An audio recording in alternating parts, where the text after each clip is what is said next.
네, 글로벌 전략가들 시간입니다. 미국 증시와 반도체 AI 쪽에서는 이분을 따라갈 자가 없죠. 유한타증권 유동원 글로벌 자산매분 본부장님께서 나오셨습니다. 안녕하십니까? 안녕하십니까? 네, 오랜만에 뵙습니다. 네, 그동안 맞습니다. 많은 부침들이 있기도 하고 네. 결국에 또 오늘 우리가 뵙는 날에는 다우의 사상 최고가 그리고 S&P 500도 장중의 사상 최고가.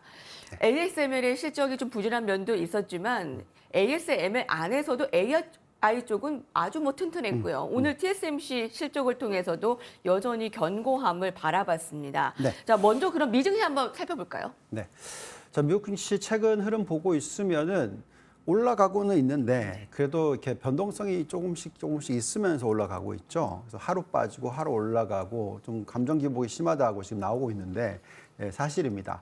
보시면은 ASML 실적이 살짝 나왔다가 그거를 빌미로써 예상보다 안 좋은 가이던스가 나오면서 급락을 했다가 또다시 이제 TSMC 실적이 나오니까 괜찮은가 보다 하고 또 오르고 이런 식의 어떤 왔다 갔다 현상이 자꾸 일어나고 있습니다. 그 이유는 미국 증시가 올해 연초 대비해서 자그마치 22% 올랐어요.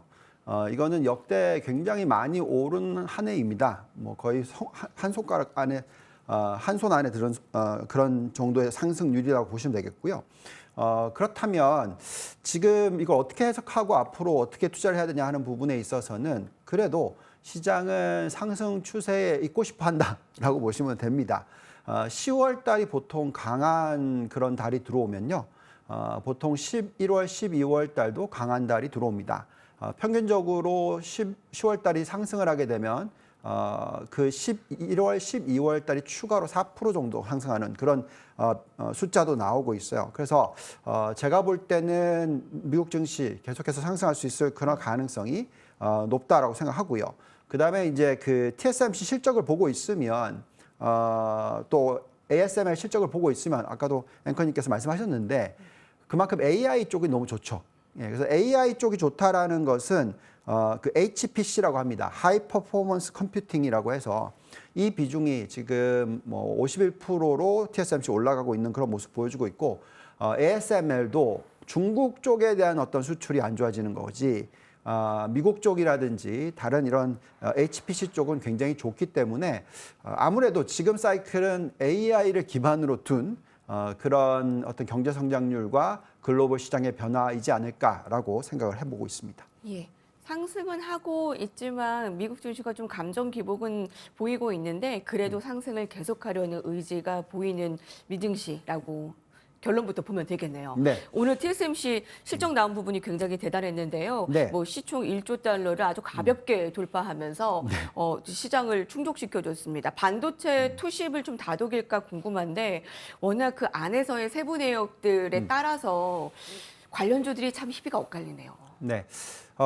근데 여기서 이제 가장 큰 핵심 포인트는 뭐냐면 중국과의 연관성이 얼마나 높냐, 낮냐, 그리고 미국과의 연관성이 얼마나 높냐, 낮냐에 따라서 네. 완전히 희비가 갈립니다. 그걸 핵심 포인트로 예, 볼까요? 그렇죠. 예. 지금 TSMC 사실 대만 회사이고 자꾸 이제 중국과 미국이 대만을 두고 얘기를 많이 하잖아요. 근데 어쨌든 대만은 미국과의 연관성이 훨씬 더 높죠, 그렇죠? 그리고 뭐 총선 결과도 그렇고 여러 가지 부분을 놓고 있었을 때 TSMC의 실적의 변화를 한번 보시면은 기본적으로 1, 4분기에 이 3나노 비중이 9%였던 게 2, 4분기에 15%, 3, 4분기에 20% 이렇게 계속 올라가고 있어요. 또 지금 아까도 말씀드렸지만 이 HPC, 하이 퍼포먼스 컴퓨팅 데이터 센터 이 비중이 51% 비중으로 갔고요. 이거는 전분기 대비해서 11%포인트나 올라가는 모습을 보여주고 있습니다.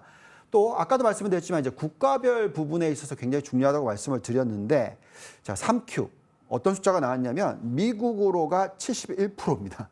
예, 그리고 중국으로는 11%. 그래서 미국으로는 6%포인트 올랐고요. 네. 중국으로는 마이너스 5%포인트. 정확하게 나오죠. 네. 그래서 지금 현재가 미국이 쓰고 있는 전략이 컴퓨팅 파워, 이 HPC 부분에 있어서의 경쟁력을 확 키우고 있습니다. 약 7, 8년 전에는 중국과 미국이 비슷한 속도였다면 이제는 속도의 차이가 얘기 들어보니까 자그마치 12배랍니다. 그만큼 계속해서 이제 미국 쪽이 자리를 잡아가고 있다라고 보시면 될 것 같고요. 그렇기 때문에 제가 볼 때는 계속해서 투자 포인트가 얼마나 미국 쪽과 연관성이 높냐, 얼마나 중국과 연관성이 높냐에 따라서 희비가 계속해서 엇갈릴 가능성이 높다라고 생각이 듭니다. 예. 그 엇갈리는 관전 포인트가 미국과 중국에서의 그 매출의 그 차이네요. 그쵸, 그럼 그걸 변화죠. 포인트로 네. 보겠네요. 네. 네. 세계 최대 파운드리 업체 TSMC의 엄청난 실적을 보고 한번 분석을 해봤습니다. 네. 요새 원자력 안에서 그 AI를 볼 때 원자력을 빼놓고 볼 수 없다라는 소식까지 들리면서 원전주의 급등이 이어지고 있습니다. 네. 빅테크 기업들의 원전주 사랑 언제까지 지속되고 어떠한 힌트 얻어볼 수 있을까요? 관련주들이 워낙에 국내 안에서도 좀 뛰어나게 보이고 있기 때문에요. 자, 우선은 원전주가 지금 올라가고 있는 건 맞죠?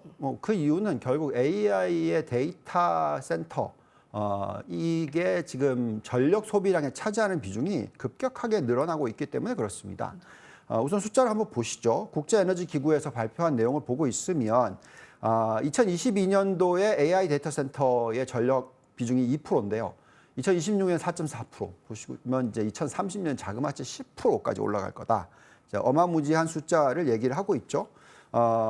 그렇기 때문에 지금 이 여러 가지 관련된 기업들에 대해서 관심이 지금 많이 늘어나고 있습니다. 근데 지금 관심이 많이 일고 있는 부분은 이 원자력 부분이죠. 소형 원자력. 이 부분에 있어서 과거에 보시면은 원자력의 이 전체적인 그 전력을 만들어내는 비중을 보시면은 과거 고점 보시면은 거의 한 17% 이상이었는데 지금 많이 떨어져서 10%인 모습이 나오고 있어요. 그래서 전체 에너지 비중도 많이 낮아져 있는 상황이고요. 그렇다 보니까 지금 원전 관련된 부분은 아무래도 이 규모의 경제에 있어서 가장 비용이 비싼 전력입니다. 그래서 이 부분에 어떤 기술력이 확 발전을 해야지 수익 구조가 만들어질 거다라고 생각을 하고 있습니다. 그래서 원전주에 투자를 할 때 있어서 무작정 뭐 원전 하면 다 사면 안 되고요. 그러면 안 되고. 네. 언제 가장 규모의 경제를 만들어내고 얼마나 수익이 빨리 만들어질까 하는 부분이 굉장히 중요한 포인트이지 않을까라는 생각이 듭니다. 그래서 사실 저희가 생각할 때는 원전 쪽 플러스 전체적인 그 신재생 에너지 이런 쪽에 관심을 많이 두셔야 될 것 같고요. 지금 보시면은 전력 부분에 있어서의 신재생 에너지 부분이 굉장히 빠르게 지금 증가를 하고 있고 발전 비용도 굉장히 빨리 떨어지고 있는 부분도 있고요. 그래서 제가 볼 때는 좀 섞어서 투자하시는 게 중요하지 않을까라는 생각이 듭니다.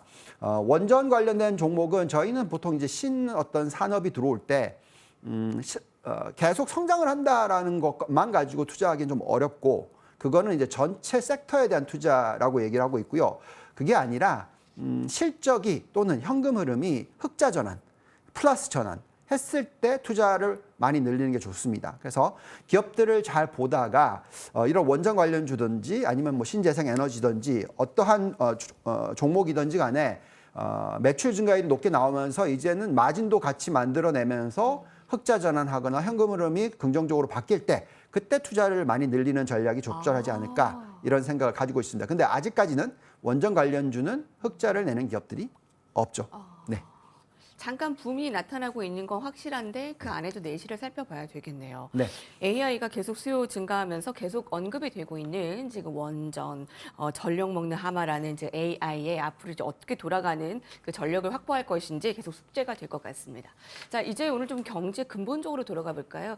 유럽 중앙은행에서 금리를 인하했습니다. 올해 들어서만 세 번째입니다. 2연속의 금리 인하를 한 건 13년 만입니다. 네. 2022년부터 10차례를 올렸고요. 네. 5차례 동결했고 이제 올해부터 금리 인하를 시작했는데 맞아요. 미국 더 빨리 금리 인하해야 된다라는 좀 목소리도 나오네요. 네.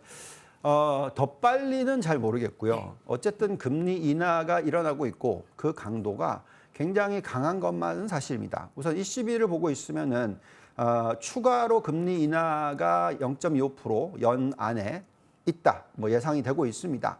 그러니까 2연속이 아니라 이제 3연속 이제 인하를 할 거다라고 지금 예측이 되고 있죠.